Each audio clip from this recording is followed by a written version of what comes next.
Welcome, friends, to this monthly meeting that we are having now in Chicago area. As I explained last time, the idea of having these monthly meetings is to continuously renew our enthusiasm and passion to do our job on the spiritual path. Our mind being what it is, it takes us away from the spiritual path as soon as we go away from such a meeting, and we need to have this satsang, or the company of the truth, as often as we can. So that is why we organize these monthly meetings.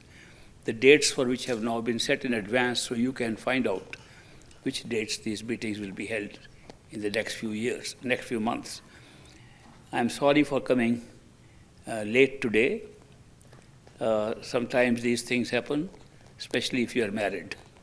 So I hope you will excuse me for this delay.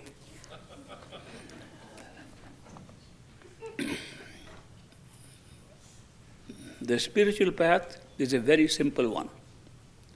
It's the simplest of all things that I have ever heard about. The spiritual path says the truth is within you. If you can pull your attention from what is outside to what is inside, you are right on track on the spiritual path. Nothing could be simpler than that. As Bulle Shah, the mystic, explained, Rabuda ki pana, ethon putna, ethelana. He says, it's not difficult to find God. You just put your attention from here and put it here. It makes it so simple. The truth is that it is very simple, but we have made it very complicated and difficult. The reason for making it difficult is our own mind. Our own mind spins around theoretical concepts, spins around different interpretations of what is meant by going within. It does not understand what is within. It does not understand what is ourself. It questions the very basic things which are so fundamental to our experience. There is nobody who doesn't know that we have a self, because we experience it all the time. We all know we have a self, and the self is doing everything. Why should it be difficult to see something that is so obvious that we all have a self? Of course, problems start arising. If we start wearing a strange kind of a shirt or jacket and start asking ourselves, is this shirt me or am I somebody else? Am I wearing a jacket? Is the jacket me or am I somebody else? It's precisely that situation now, that we are wearing certain types of bodies, certain types of costumes for experience around us, and we are bothered whether those costumes are ourselves or not. This physical body, which we know is a very short apparel we are wearing, it's a very short-lived costume that we are wearing. In terms of cosmic time, where we are talking of galaxies existing for billions of years, our whole universe existing for so long, how much is this physical body's life? It is so limited that you cannot possibly think that an immortal self, which believes all the time, it will never perish, it will never die. We all believe that too. We see other people dying, and it doesn't occur to us that we will also die. Where is that coming from? Where is that persistent thought coming that there is something that will not die? And that is our own self. And yet we want to continuously examine whether the covering is upon ourself are ourself or not. If we can just understand that the covering upon the self can never be the self, no matter what kind of covering it is, we'll make the spiritual path a very simple one. The physical covering, which is our physical body, dies. Great mystics have come, philosophers have come, expounding on reality, expounding on different philosophies. All died. Nobody survived forever, nor are we going to survive. And yet, we are thinking that even in this body we will be forever, living forever. This is the mistake we are making. And the mind is capable of making this mistake. So the mind is continuously regarding an experience, no matter what, as reality. An experience that is taking place outside of ourselves, knowing fully well that the experience is being generated because we are conscious people. We are awake, we are conscious, we are living, and that is why experience is taking place. And yet we take that experience as reality and not the experiencer whose consciousness is having that experience. How could we mistake our own experience with the experiencer, that the experience is more real than the experiencer? Whereas, if there was no experiencer, there would be no experience. If we were not there, there would be no universe, there would be no world. It should occur to us that supposing we become unconscious, what happened to the world? The world disappears. For us, the world disappears. But we think the world is more real, we will disappear. Therefore, the truth is that we are having a very inverted look at what is happening around us. We are looking at outside things which are just occurring because we happen to be self and conscious. Therefore, we think what is happening outside as an experience is more real than ourselves. We have experiences right now here. We go to sleep and we forget what is outside. Yet we take the outside to be more real. We go into sleep state and have a dream. The dream becomes real. And so long as we are not aware that this is an outside wakeful state, we think the real dream is the only reality. When we wake up, the dream becomes unreal. Can we not imagine that if this can happen once, it can happen over and over again? That this could also be a dream which we are taking to be real, and we could wake up to another reality, and this will become unreal like a dream. These are facts which are so obvious to us, and yet we ignore them because the mind is taking us on a big ride into our experience outside and not into the experiencer or the self within. This experience outside is being generated in a beautiful way. It is so perfect, so beautiful, that there is a difficulty in not considering it to be real. It looks so real. You examine the experience and you measure the things. We keep on measuring things all the time. And measurement is one thing that has made reality for us outside. I remember a story. Sometimes we remember these stories, they come to help us to understand a point. Not that this story itself has some significance.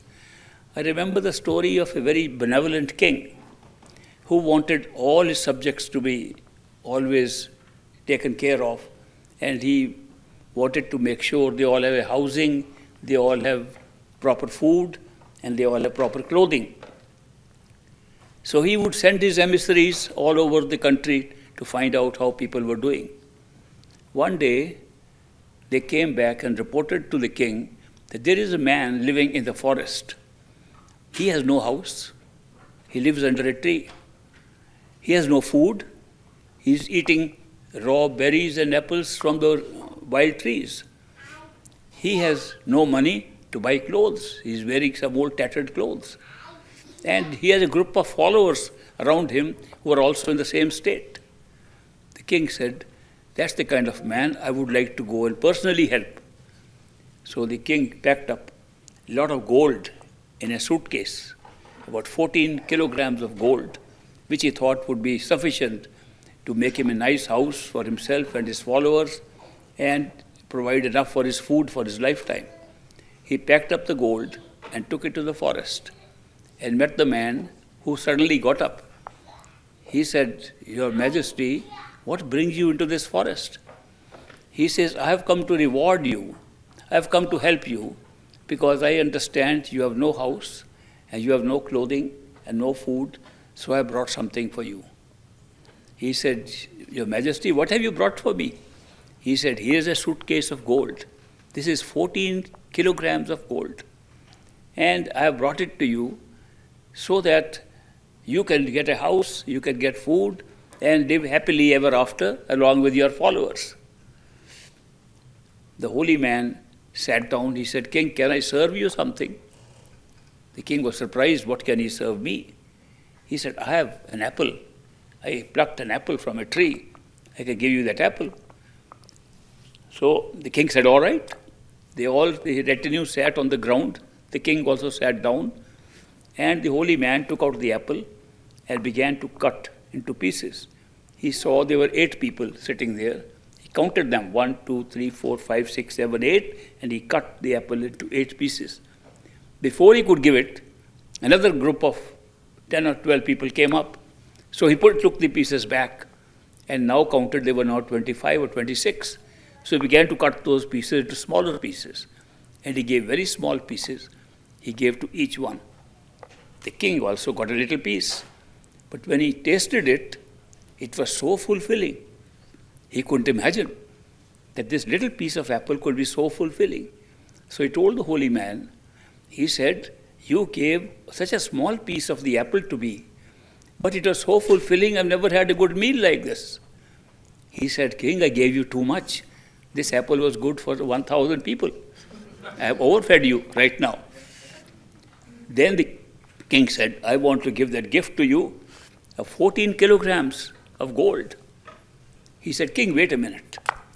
Let me first accept your gift. Then I'll talk to you. He said, all right.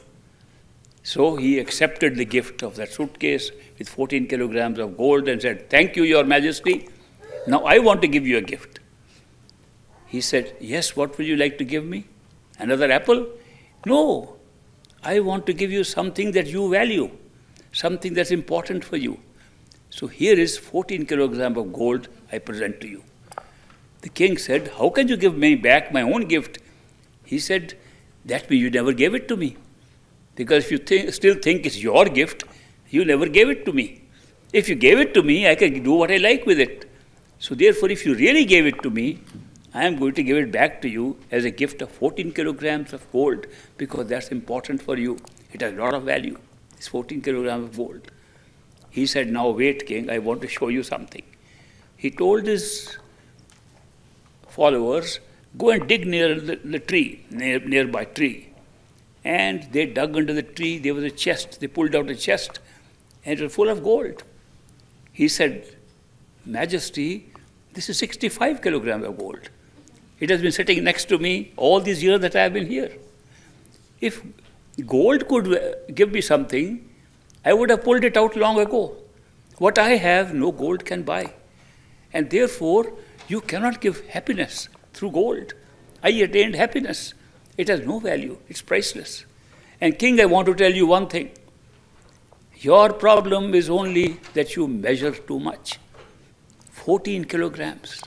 That number 14 was in your mind all the time. How much you have given. How much it is. He says most of your problems arise because you measure too much. You count too many numbers. If you forget to count numbers and look at the abundance of things around you, you would never have unhappiness. So that is why this point was made that we, in our mind, measure so much. We measure reality by miles, kilograms, kilometers, measure reality by how many feet it is. We are measuring all the time. That is why the measurement seems to give us a sense of reality. How far are the galaxies? How many light years it takes to go there? How far is that thing? How small is a neuron? How small is an atom? We are continuously measuring and think that because we measure all the time, therefore it's reality.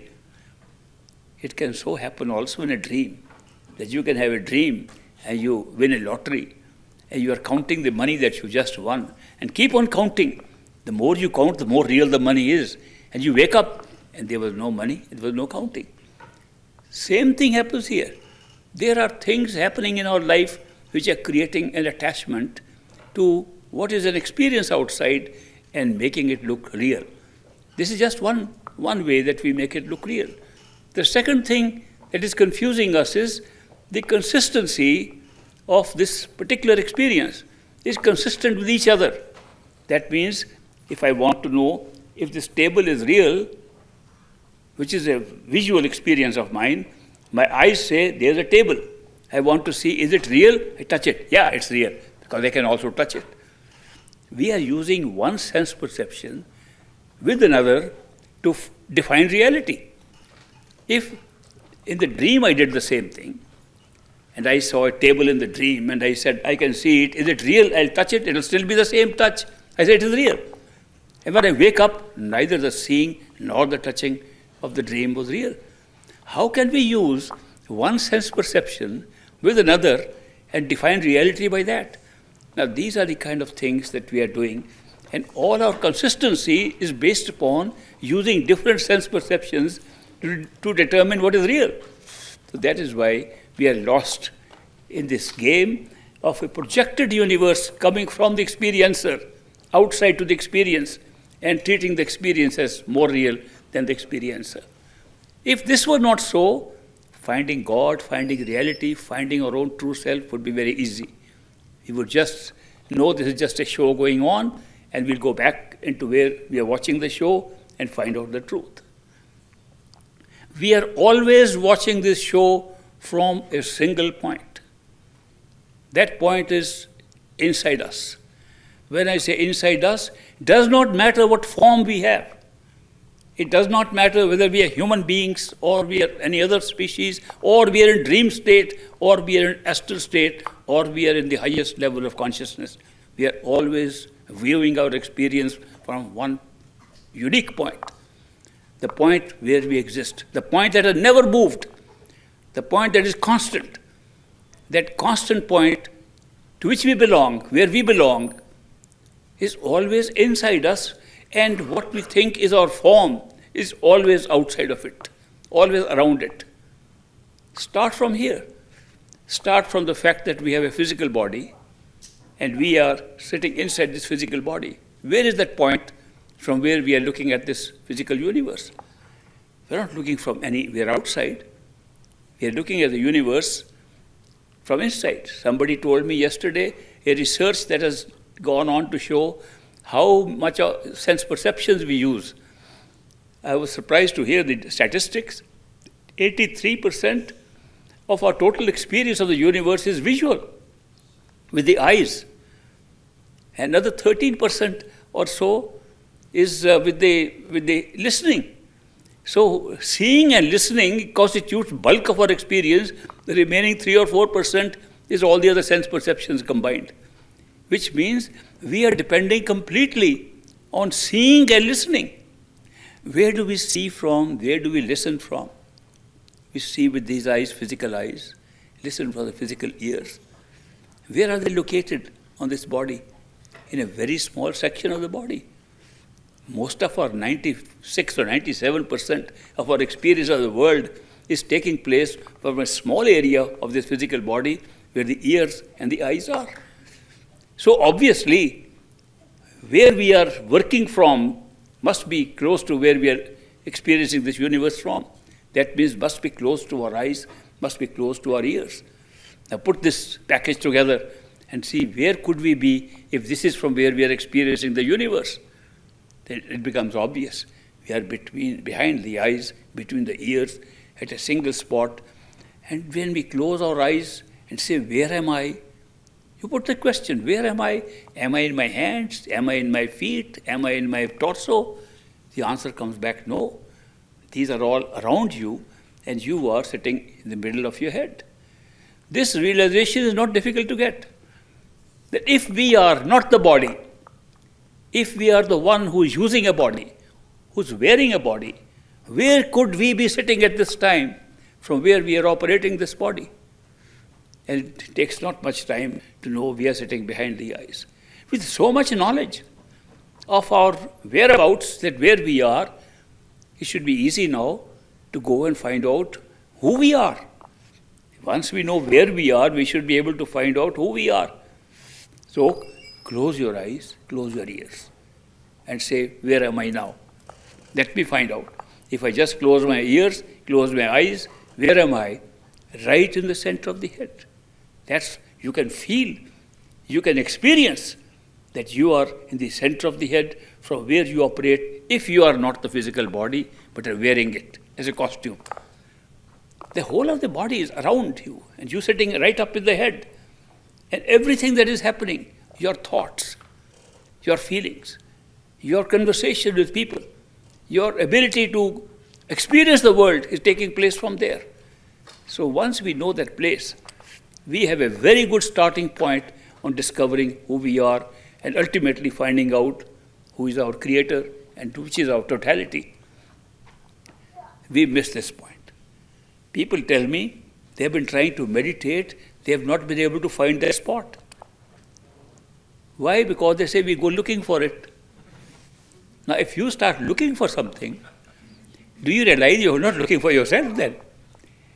If somebody has lost something inside and is looking for it, he'll always look away from himself. When you want to see yourself as separate from yourself, then only you look for it. But when you know where you are, you don't look for it. If somebody says, where am I? You are here. You are where you are. You can't be looking for yourself, but we start looking for ourselves. And therefore, we move our attention away from our own self.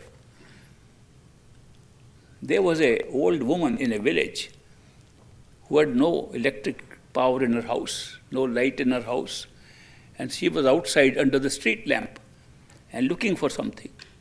A young man came by, said, "Ma'am, can I help you? Have you lost something?" She said, "Yes. I was sewing some clothes and my needle fell from my hand and I'm looking for it. I don't know where I dropped it." He said, "Ma'am, I'll try to help you also." He also began to look under the light of the street lamp. Then after a while he says, "Ma'am, do you remember where exactly you dropped it?" She said, "I dropped it in my house." And he said, "Then why are you looking outside?" "Oh, I have no light inside. That's why I'm coming out." Can you imagine this is our story? That we know where we are and we're looking outside? You know why? Because when we close our eyes, it's dark. Therefore, we must look outside where there is light. We are doing exactly what the old woman was doing. That's it, knowing fully well that we are inside, we are operating from there, we're looking at the wrong place. And looking for something does not mean you know where you are. Where you are, you should know where you are. So that is why the very first step which can give us an actual experience of who we are, an actual experience of what our reality is knowing where you are, which is so obvious that if you close your eyes, you are behind the eyes, between the ears. What could be more simple to specify? That you are behind the eyes, between the ears, one single spot. These great teachers of anatomy, they are telling us about the importance of the brain and how the brain is so located, where is the point of consciousness they are examining. I remember when I was working with the government in India, our chief secretary of a state government and a very important person came from outside overseas and had an accident and got into a coma. We were very afraid that this man might die here, it will be a big slur upon our administration, we could not take proper care of the VVIP, and so we summoned the best doctors, the best brain surgeons in the world. We got them from different places all over the world, and one big surgeon came who had done more than 1,000 surgeries of the brain. And he was looking at the patient, and we happened to ask him, "Doctor, can you tell what makes a person conscious? And where is consciousness in the brain that you are looking at?" He said, "Sir, I have done 1,000 surgeries of the brain. I still don't know where consciousness is. And I must tell you, that thousands of years have passed, people searching for the same thing. What is consciousness? Where does it lie? Where is it operating from in the... All I know is," he said, "that in the middle of the head, right behind the eyes, between the ears, lies a little organ, a small ductless gland called the pituitary body along with a pineal gland. And it hangs the medulla oblongata." I was like talking in its technical terms. That's exactly in the center, between the ears and behind the eyes. And if we put a laser beam on that point, the man becomes unconscious even if he's conscious. So we suspect, we are not sure, but we suspect that that area has something to do with consciousness. He gave a good answer, an answer that has been given for thousands of years, that if you want to know where you are as a conscious unit, as a unit of consciousness, as a soul, as a living thing, life-giving thing, the one that gives life to the whole system, including your bodies, it lies right inside behind the eyes, between the ears. That's what the doctor confirmed. So, knowing that, now can you say, can you imagine you are not a body? Just this much. I am not a body. Who am I? Close your eyes, close your ears, and ask this question. I am not the body. Where am I? Who am I? And you will notice that you are speaking with thoughts in your head. You are asking this question without opening your mouth. The question is not being asked by the body anyway. The question was being asked by something, another voice of yours that's inside. So you ask that question inside, where am I located? And you'll say, the one that is asking this question is not the body. The mouth is not speaking. My mind seems to be speaking. Some other voice is speaking. I recognize the voice. It is myself. I know I am thinking. It's my thought. It's my question. Where am I thinking from? And if I can think there, can I also see? You notice that you are seeing inside your head in the darkness in front. Can I turn my head without turning the physical head? And you suddenly turn on one side. Then this is not me, the body at all. If I can turn my head inside, if I can speak inside, there is something inside that is definitely operating inside this physical body. Go further than that. Do I have a body? Looks like I am seeing the same way like I see with the physical eyes when I open my eyes. Which eyes are seeing now? As you examine, which are my eyes which are seeing around? Then you examine, you are able to see, you can turn around, you can do anything. Can I also sit and stand inside? You find that you can sit and stand inside. You can perform all the functions that you thought you were performing only with the physical body. If you can do all that, is that more real or the physical body more real? And there we tumble down back into the same, no, this is my imagination. This is my imaginary self. The physical body is more real. Now here I have to pause and tell you a little bit about imagination. People continuously criticize me for suggesting that you go into a state of imagination to find out who you are. And I tell them that imagination is not as imaginary as we think. You haven't practiced the use of imagination to an extent that will give you the real nature of imagination. If you imagine something against the reality of this physical universe which you assume to start with, it will always be imaginary. If you are assuming that this experience outside is the only reality and looks like the only reality, everything else will look imaginary to you. But supposing you withdraw your attention from this physical reality and only look at that which you are imagining, what happens? Imagination becomes more real than the physical universe. But nobody has tried. Nobody has practiced this. It was not very difficult to practice it. That if you can imagine that you are the one that can see with your eyes closed, not see what is outside, you can see things inside. You can see lights, you can see darkness, you can see many things, you can see colors, you can remember things, and you can remember faces and they come up in front of you. You are still seeing. The power of vision is still there. The power of moving is still there. The power of mobility is there. Everything that you had with the physical body is also there. But you call it imaginary. Okay, stay with that imagination long enough to forget what was outside. That imaginary thing will become more real than you ever experienced outside. It's a question of experimenting. It's a question of realizing what imagination is. After all, when we say imagine something, where is it coming from? Where does imagination come from? These great inventors have come, imagined things and produced inventions. Discoverers have come, imagined things and discovered things. Imagination has led to great poetry, art, all the great things that have happened outside because of imagination. Walt Disney said, if you can imagine something, you can have it. Whatever you can imagine can be made. He said that. He called imagination such a powerful thing.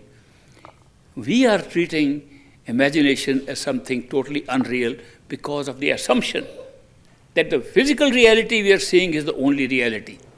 Now, if we could use imagination successfully, and I'm making this point over and over again because it's a good starting point to start with an element that is going to be more real than the physical world. If you can imagine that you are sitting inside a hollow body, you imagine that you are sitting inside a house of yours, the body is barely a house, a mobile one too, but it's a house, and you imagine you are living in it. You can have the experience of imagination becoming more real than this. Supposing I were to ask you to come and stand next to me on the stage, it will be pure act of imagination. I'll say, can you imagine you are standing next to me? You say, certainly, that's not difficult. You can see you're standing here. You use your imagination. But how much of your attention have you given to your imaginary self standing next to me? 1 or 2%, 10%. Bulk is where you're sitting now. Bulk of the reality is there. So you say, I'm using part of my attention to create an imaginary self. Supposing you are able to give more attention to the imaginary self standing next to me and make it more than 50%, do you know that the imaginary self will become more real and the one sitting in the audience will become less real? A great experiment, a very great experiment in understanding that it's the division of attention. How much attention you put to something, that makes it real. We are giving 100% attention to this physical world and we make it real. That's the power of attention. Attention is a very, very important gift given to us. If we had no power of attention, we'd be drifting around with no sense where we are going, what's happening, no direction, no free will, nothing to be done. It's the power of attention that's giving us all these great experiences. We have 3 layers of consciousness. Consciousness means that you have the ability to have an experience. Now, whatever you experience is part of your consciousness. You are conscious of something, it gives you an experience. Consciousness is a generic term which means that you have the ability to be conscious. You need not always use it. Even when you're unconscious, you are conscious that you are unconscious. So consciousness is merely a generic term to show that you have the power of generating awareness. Awareness is an actual fact. What you are aware of is a part of consciousness that you are using to become aware of. You can shut your consciousness, go to sleep and have a dream awareness. You can wake up and have a wakeful awareness. You can go into a state of samadhi, into a higher spiritual region and have a higher awareness. So awareness is always a part of the use of consciousness in a certain context, in a certain way. You use consciousness and make awareness. Now we are aware. Right now there is this auditorium. It doesn't change. The whole auditorium will remain the same. Whatever we are looking at is always there. Nothing is changing while we are watching it. It's not a moving experience we are having. It's a static experience. A static experience of this whole hall with all the chairs and the stage, and I'm sitting talking to you, is just a static experience. Now supposing you want to put your attention on these flowers here, that you have the ability. So attention is like a little probe of awareness, which can move where you like. Awareness cannot be moved. Consciousness cannot be moved. Attention can be moved. Therefore, the gift of attention that has been given to us is the greatest gift for investigating anything. We can put our attention on anything and investigate it further. If you want to look at a particular thing, put your attention. If you focus your attention, which means concentrate your attention on something, that thing becomes more clear, more part of your own observation than other things. If you concentrate on these flowers, you'll forget even I am sitting here. You will be putting so much attention on this. Wherever we concentrate our attention, we can create a reality of that experience. Since our attention is scattered all over this universe, all over this world, therefore the world is real for us. It's a scattered reality. But when we put attention, we want to read a book, we put our attention on the book. And we get so absorbed in the book, we can't notice what else is happening. That's because we are using attention as a means to concentrate your observation on some one thing. Do you know that's the very instrument we can use to discover who we are? We can put the attention on ourselves. We can concentrate our attention on ourselves. These are great features we have got. And we've all got it. It's not that some gifted people have it. We all have this power of consciousness, awareness, and attention. And when we put our attention and concentrate it on one point, we can discover its reality. Therefore, if we were to put our attention on our own self, we know where it is. We know where we are operating from. Behind the eyes, between the ears. At what has been termed very appropriately the third eye, the center of consciousness. The third eye center. It's been called the third eye significantly because these two eyes create two images. It's just a method of looking at things. The visual process that takes place in the physical body takes responsibility because two eyes create the stereoscopic effect and gives us effect of distance and depth to create a vastness of this world. With one eye, you can see a photographic picture, but you cannot see the depth. But with two eyes, they combine, and they combine to make one single image. Where do they combine? They don't combine here in the eyes. We don't see two pictures when we look outside. Where are they combining?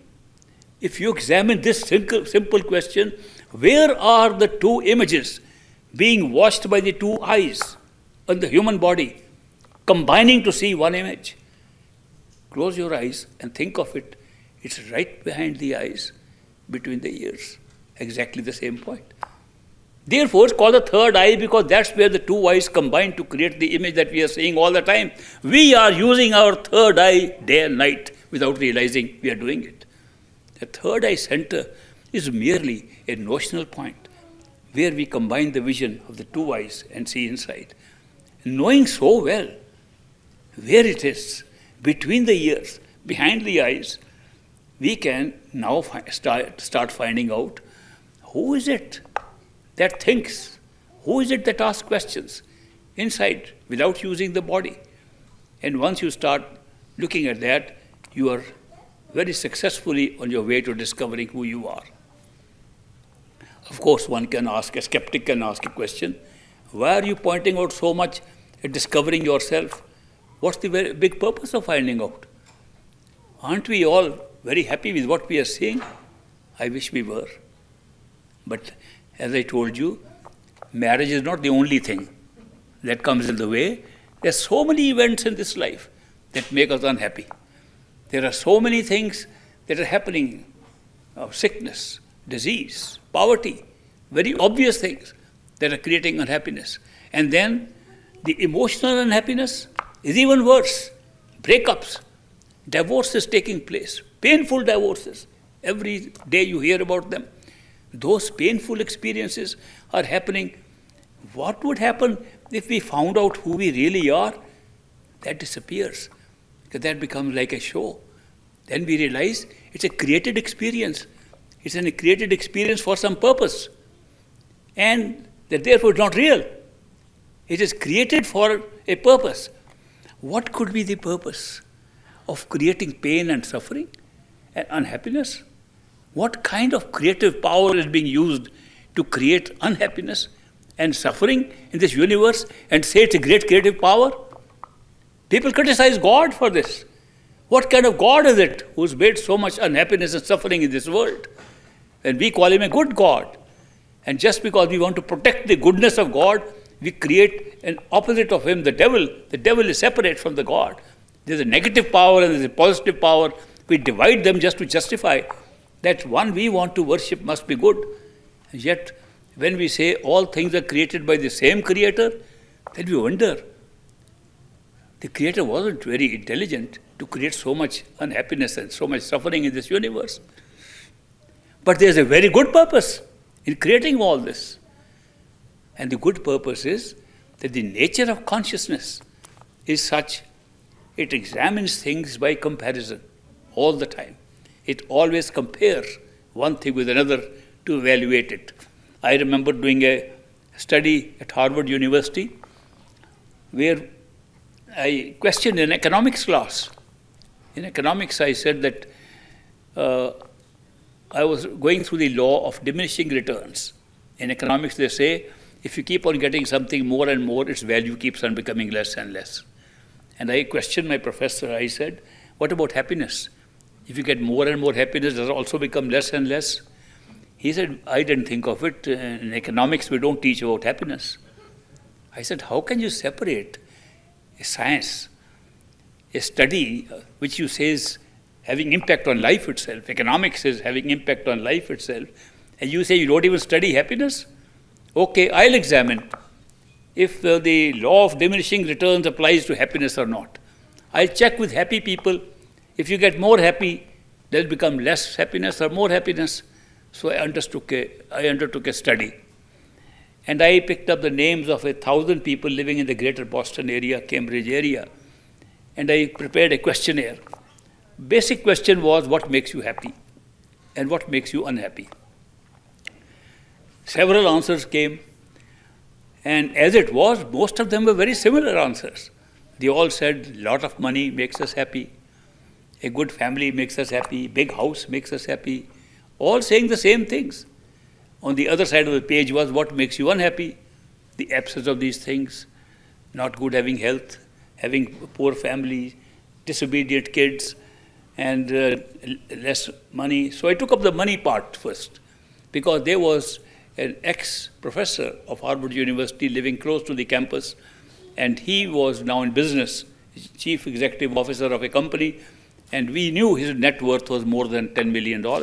So I said, he's a happy person with a lot of money. Let me go and have a follow-up questions from the questionnaire. So I met him, and I said, let's talk of the value of money to give you happiness. Are you happy? He said, not at all. I said, in the paper you wrote that money makes you happy. He says, look, my dear young man, I was also in the same university. I taught as a professor there. I've come into business. I spent 5 years getting my graduation. I spent another years to get my doctorate degree from there. And I then became the chief executive officer of this company, and I have got a net worth of $10 million. Look at the bloke next door to me. He never went to college, and he had 20 million. How can I be happy? His happiness was not dependent on what he had. His happiness was what the other guy has got.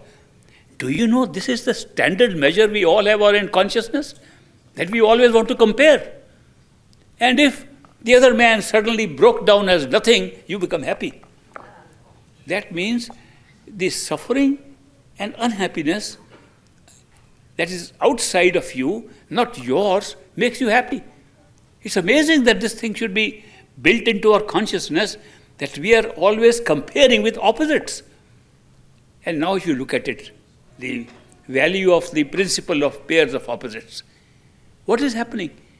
Do you know all experiences we are having here in the physical world are based upon pairs of opposites?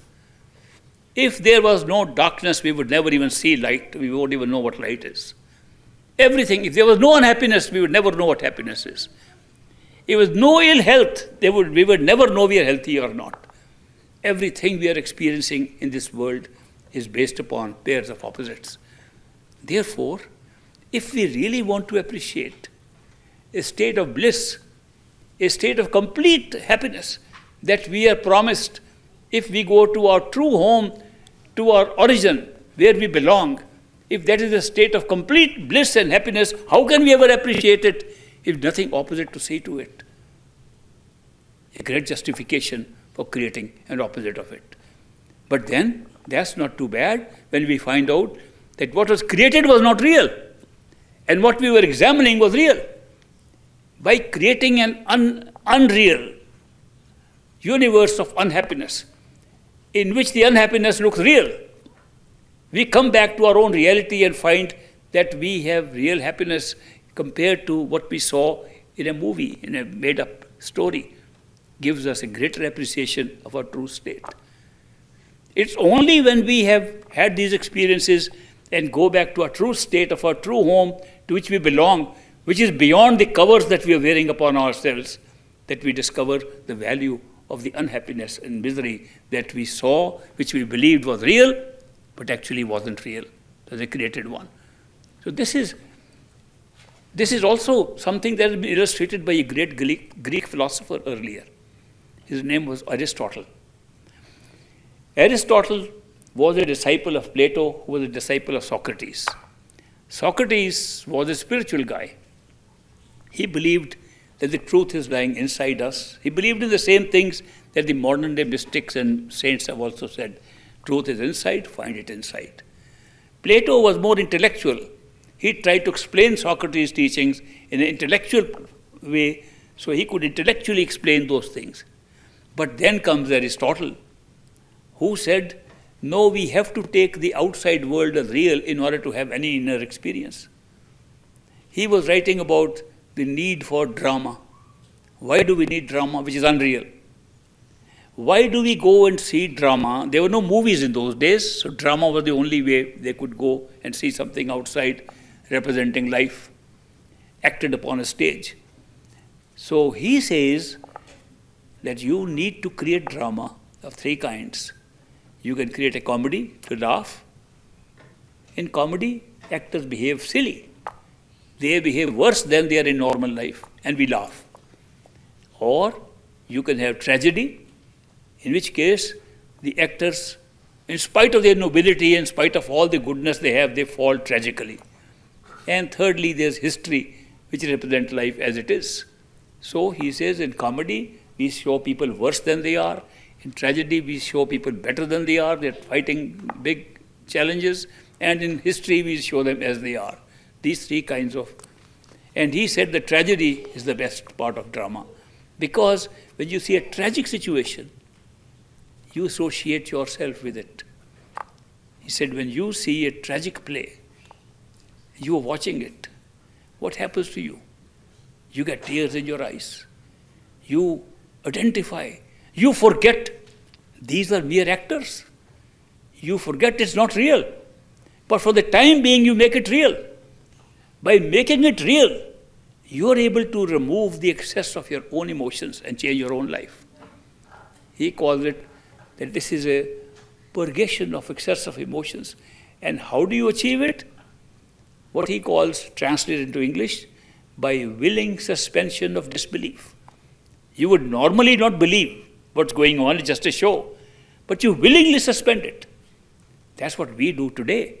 We go to see a tragic movie, we sit there, we know it's just a shadow play, we know it's not real. We get tears in our eyes, we get sit on the edge of the chair, what's going to happen next? So why do we take it as so real? Because we deliberately need to make an unreal thing look like reality. It removes the excess of emotion of our own self and changes us. So therefore, he said that to appreciate your own state, you create an unreal situation, and then by taking the unreal situation as real, you are helping yourself. This is precisely the reason for this whole creation. Somebody says, how has this world of pain and suffering and happiness and unhappiness been created? What's the purpose of this creation? The answer is simple. The creation is unreal and made into look like reality, so that when we have our own reality, which is truly real, we'll appreciate it. We'll not only appreciate it, we will live it. We'll live the appreciation and know what we've got. Otherwise, we don't know what we got. In the Anurag Sagar, Ocean of Love, which is a book of a dialogue between Kabir and his disciple, they talk of the two types of souls. The souls that never left their home are in Sachkhand, true home, and he called them Bans. And those who came into this world of experiences of ups and downs, high and low, happiness and unhappiness, which he calls Hans. we are all Hanses sitting here now. When we go back to the same place where the buns are. And we are so happy, so enjoying, so appreciating our own state. And they wonder what's happened to us. They say, we are all the same souls. And what is so special about you that you are dancing more than us and enjoying this place of our own true home more than us? And we tell them, you don't know what you're missing because you never saw the opposite of it. And seeing the opposite, especially if it is not real, that be creating through consciousness an experience that is not real but appears to be real is the best way you could have created a greater appreciation of your own self. And if you want to appreciate God, you want to appreciate your true nature, your true creator, your true creative self, your own true self, the best way is to create a show which is opposite to the show. Now remember, our true home to which we belong, which we aspire to go to, which we want to discover within ourselves, has no duality. It has no pair of opposites at all. Therefore, there is no such thing that we can compare. Consciousness cannot compare anything or experience anything in polarity or duality or pairs of opposites. We create a whole universe of duality. This universe is one of duality. By creating a world of duality, we make the world of duality an opposite of the world of non-duality. And we create the same principle to appreciate even non-duality. What could be simpler than this? What could be a better explanation? And people ask, what is the purpose of creating this? This is only created as an illusion, but looks like reality, so that we can go through this experience and then appreciate our own true home better than we could ever have done without it. But then, is it not worthwhile to have this kind of awareness, to find out that this is the purpose of this creation? Supposing you are able to go home for one moment, let's see, you go home and say, wow, that was a good thing we did to create a universe which is one of duality and pairs of opposites in order to appreciate what we have. What will we look at that world after that? It will be totally different. It will be like going to a movie. It will be like going to see a play, a drama. This is a grand play going on. It doesn't look like it because we don't see where we belong. After we go to see a movie, we come home. Here, we don't go home. If you go home, it will look like a movie. Just make one short trip to your home. Where is your home? Your home is where you are. Where are you? In the physical body. Behind the eyes, between the ears. What could be simpler than that? That you are located at one point which is easy of access. And how do you access anything? How do you go anything? We discovered already the power of attention. The power of attention, wherever you put your attention, that's where you can go. Consciousness, awareness goes where the power of attention takes it.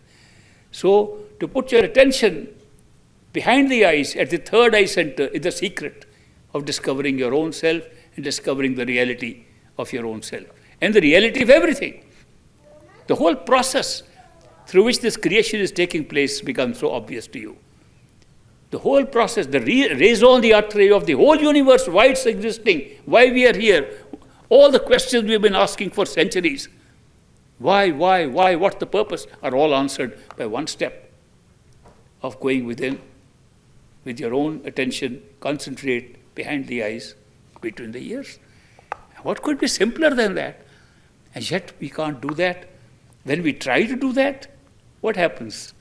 When we try to figure out we are there, the mind runs riot, takes us all over the experiences we are having outside. It does not let us settle in there. It does not let us put even our attention there. It is so scattered. We have scattered our attention, and then we try to gather our attention one by one, and we are engrossed in it. We can spend lifetimes in this. If you want to, supposing you are walking through a forest, and barefoot, there are so many thorns there, and you start saying, this thorn has now pricked me. Let me take this out. This thorn has come in this way. Let me take it out. It can take you years to cross a forest because thorns. But supposing you wear thick boots You just walk through. The same system is available here. When we find that there is so much distraction to our attention, everything is drawing us out. Every time we try to put our attention behind the eyes, between the ears, at the third eye center, every time we try to do it, thoughts take us out.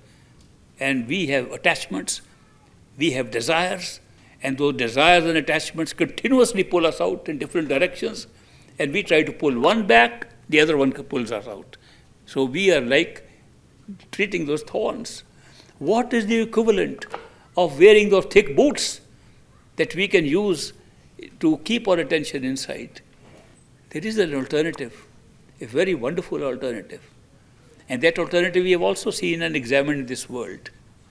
If you have a lot of attachments and you fall in love with one person, what happens?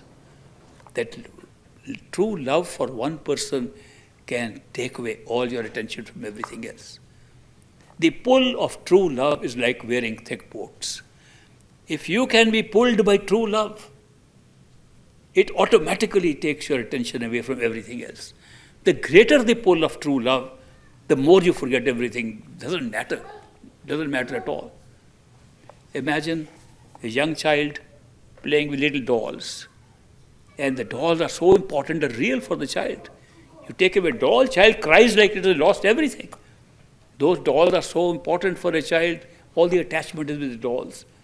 When the child grows up and falls in love with somebody, what happened to the dolls?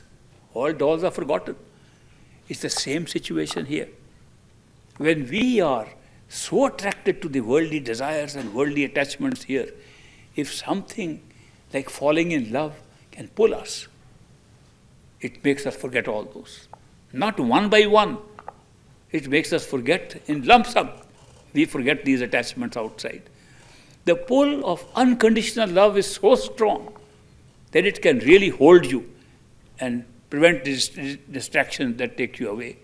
So that is why these great mystics and scientific meditators who came and told us the method to withdraw your attention, they said if you keep on trying hard to take away all your distractions one by one, you'll spend lifetimes after lifetimes and not achieve it.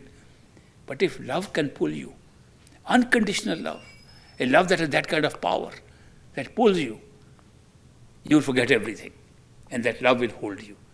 So the answer to this problem really is not looking for means how to avoid distractions and run away from them, how to run away from this world. The answer is to be loved by somebody inside. It's so powerful that it pulls you and you can't remember anything else. The love is so powerful. And that love, unconditional love, comes from something that's inside us, not outside. Because if it is outside, it's again pulling us outside. It should be something that pulls us inside. Now, what kind of love exists inside us that can pull us? Now, this is where we have to now discover a new reality. The reality is that our own self has the immense capacity for love. That unconditional capacity for love lies within our own self. If we knew what our self was, we would instantly fall in love with ourselves and be pulled inside. We don't know ourselves. We don't know ourselves. If we knew who we were, we'd be pulled inside.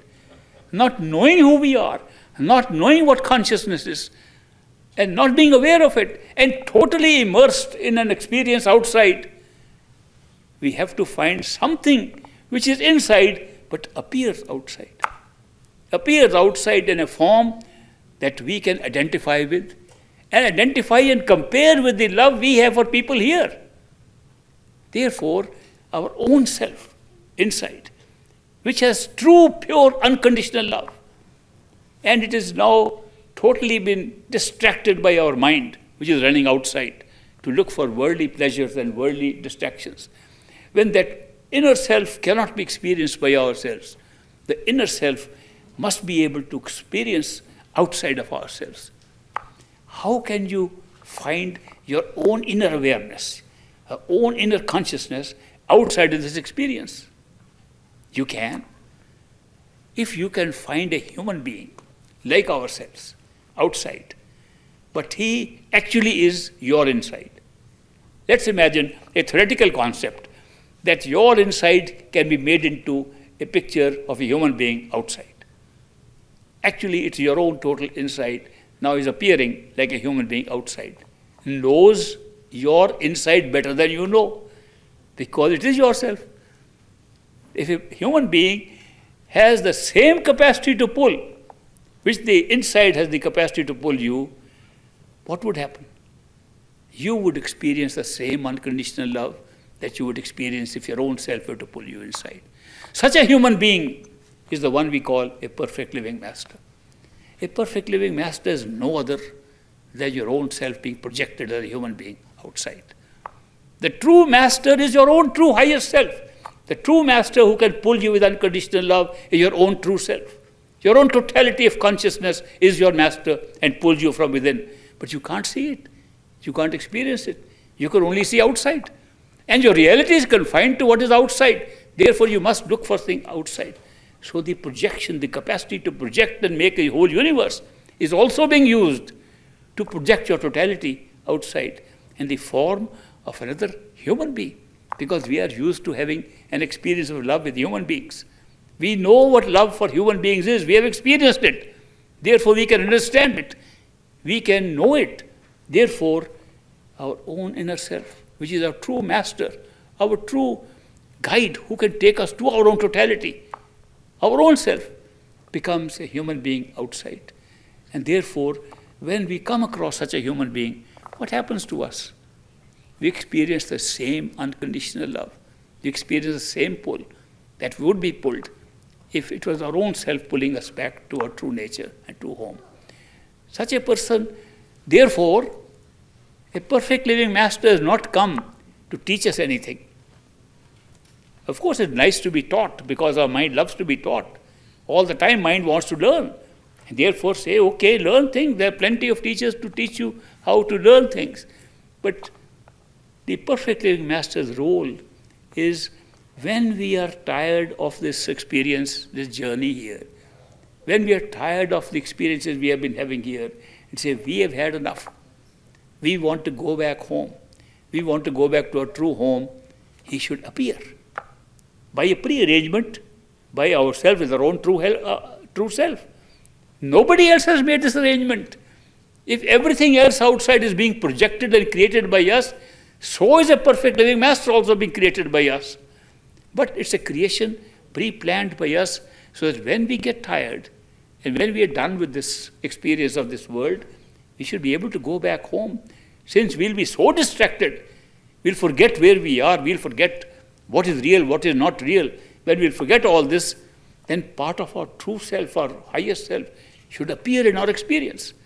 And such is the happening that when a perfect living master appears as a human being and we experience unconditional love, which we cannot experience ordinarily because the mind isn't capable of that. Soul is capable of that. Our own self is capable of that. Our consciousness is capable of that. But the thinking mind is not capable of it. When that happens, we are pulled by the unconditional love.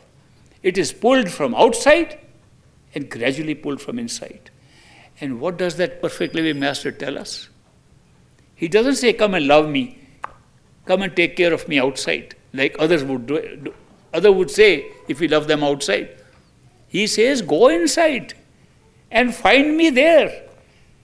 You will find my real self inside you, not outside. I have come outside to push you back inside to see where I am. I belong within you. I am your real self. You go inside and find me. Therefore, he brings us back to the same track. Go behind the eyes, between the ears, and he's sitting there. He makes it more formal and more organized because our mind likes organization, our mind likes to put things in right order. So he says, all right, you pull your attention inside and we'll help you in that. Help you methodically, help you with the tools that your mind wants to use outside, help you with meditation, help you how to put your attention inside, help you how to deal with the distractions of the mind, do all those things, and come and meet me inside. This unconditional love you're experiencing outside will be translated into many times more when you see me inside. When you see me inside, it will look like I am still separate from you, another projection of yours. And we'll start a journey to totality, to our own reality, where you'll find you and I were always the same. It was your own self that pulled you back. This is the true nature of the spiritual path. This is what we've come to share here. And I want to make it clear that people ask me about methods of meditation. I don't give much importance to it. My own master, great master, Hazur Maharaj Baba Sawan Singh, never gave importance to it. He said the secret is love and devotion. The secret that will take you to your true home is love and devotion. People go into rituals, so trained by religion, we are so trained by different religions, that rituals are important. That what we chant, what we speak, is going to help us to go to God. Can you ever imagine that repetition of physical words as mantras, as Simran, a physical activity, will take you into an area where there is no time and space and no language? How can we be so mistaken? That just by repeating mantras, has anybody ever gone to Sachkhand, to a true home? Question doesn't arise. You can't even go beyond the astral plane. There is no language after that. Therefore, it is not that these rituals, outside things, are going to help you very much. Remember the basic thing. Basic thing is love flows from the soul. Love flows from a true home. Love is the only thing that connects us continuously from one level to another till a true home. If anything will take us back, it will be love and devotion. Even meditation without love and devotion is a hollow thing. You can keep on meditating all your life and get nothing out of it. There are people who are doing it, and they think it's just a ritual. We have borrowed rituals from religion and implanted them into spiritual teachings and spiritual practices. No, the spiritual practice is to go and find the beloved, have the experience of love, outside and inside. And then something very strange will happen. You will discover that nothing can happen outside, nothing can be created as an experience outside unless it's first created inside. Therefore, the inside and the outside are the same. It's only not our lack of vision that we can't see. We think this is the reality, that's imagination. You go inside, you'll see the imagination is translating into reality outside. Whatever you're imagining is becoming real outside, it'll become more real inside. So that is why people want me to comment upon different types of meditation. I said, follow what you like, so long as you are trying to reach through your attention the third eye center behind the eyes. If you are using any meditation that takes you there, good, start with it. The ritualistic part of meditation is not important at all. People tell me, should we hear from the right ear, the sound that comes, or left ear calm, this is dhyal, that's negative, positive. Do you think that God rests in the ear? You think reality can be found in a physical part of a human body? I mean, how can we be led by these things just because we are so used to rituals and ceremonies of religion that we make spirituality also into religion, into a series of rituals? No, the truth is that only love and devotion can pull you to your own true self, because it's connecting you continuously to your true home. That is why if you want to practice meditation, any kind of meditation, please remember it's the love and devotion. And you must have a beloved who is inside, a beloved that pulls you from inside. We have had plenty of beloveds outside. I don't know how long they pull us. Sometimes 3 months, sometimes 6 months. People have come to me and asked my blessings. We are soulmates. We found each other. Must be that we have known each other for many lifetimes, for centuries, and we are identical to each other. I said, I bless you. Have a nice time in this physical world. 3 months later, they are again with me, both of them. We are in divorce court. And we knew from day one we were not made for each other. I said, that's not what you said to me on day one. You said you were soulmates. This is the kind of love we are experiencing here. Because the need to love, the need to be loved is spiritual. It belongs to our consciousness itself and is always there. Therefore, we are trying to find in the wrong place. We are trying to find something outside that belongs inside. So that is why I am sharing these truths with you, because these are the teachings I got from my own master, great master Hazur Maharaj Baba Sawan Singh. People come and tell me, what you say is not consistent with what another master is saying. I said, maybe inconsistent. It's consistent with what my master said. It worked for me. Did the other thing work for you? Go and test it out. If it worked, fine. Follow it.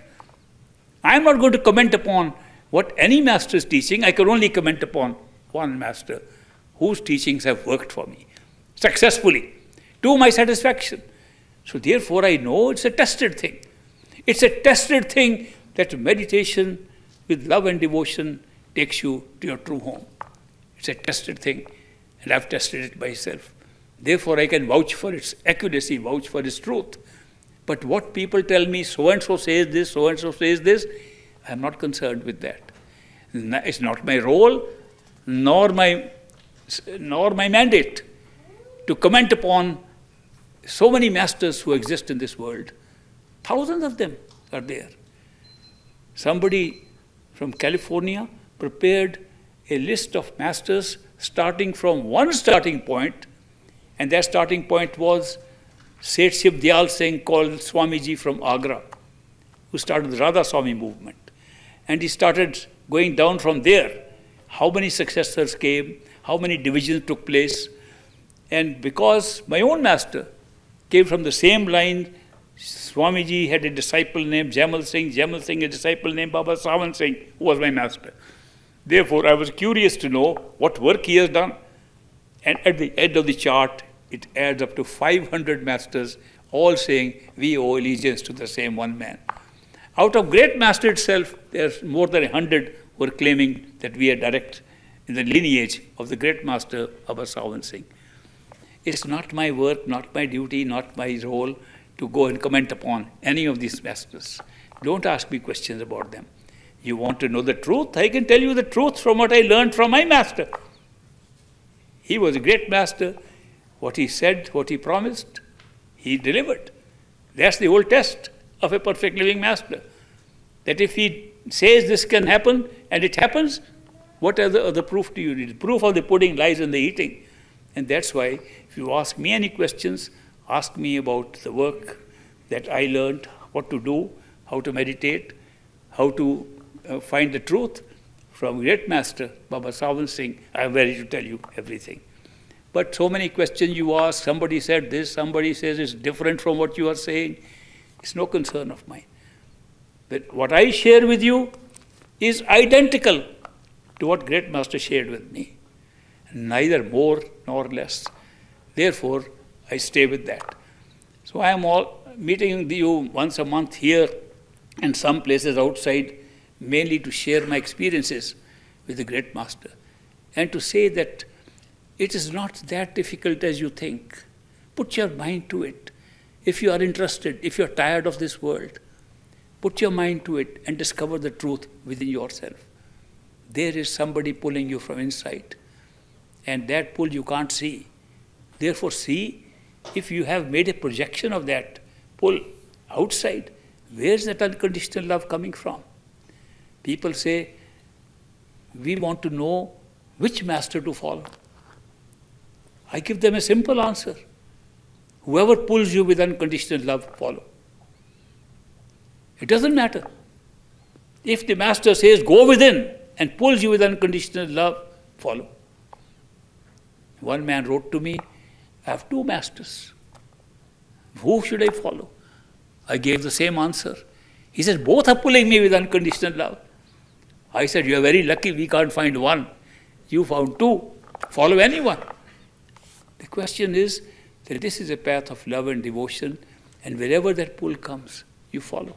Supposing the master is not a highly evolved master, just has ability to go within to the astral plane, which he thinks is Sachkhand. All the heavens are there. Who we worship as God are there, sitting on thrones and ruling these universes, created universes. Somebody takes you there and says that is our true home. Follow him. If you find that you want more than that, automatically by your own arrangement, a perfect living master will come into your life thereafter. At every step you will find that so long as your seeking is for more than what you are getting, you will get more. So seeking is the secret. If you seek for more, you will get more. So these are the simple experiences I have had with the man with the white beard. And therefore, I praise him and give all credit to him. I don't take any credit to myself, because all that I am sharing with you comes from that one man, Hazur Maharaj Baba Sawan Singh. So all the credit goes to him. I am very happy that you could come and join me today, and I hope you'll forgive me for the little delay in starting the program. We'll have a short break, and I'll see you again in a little while. Thank you.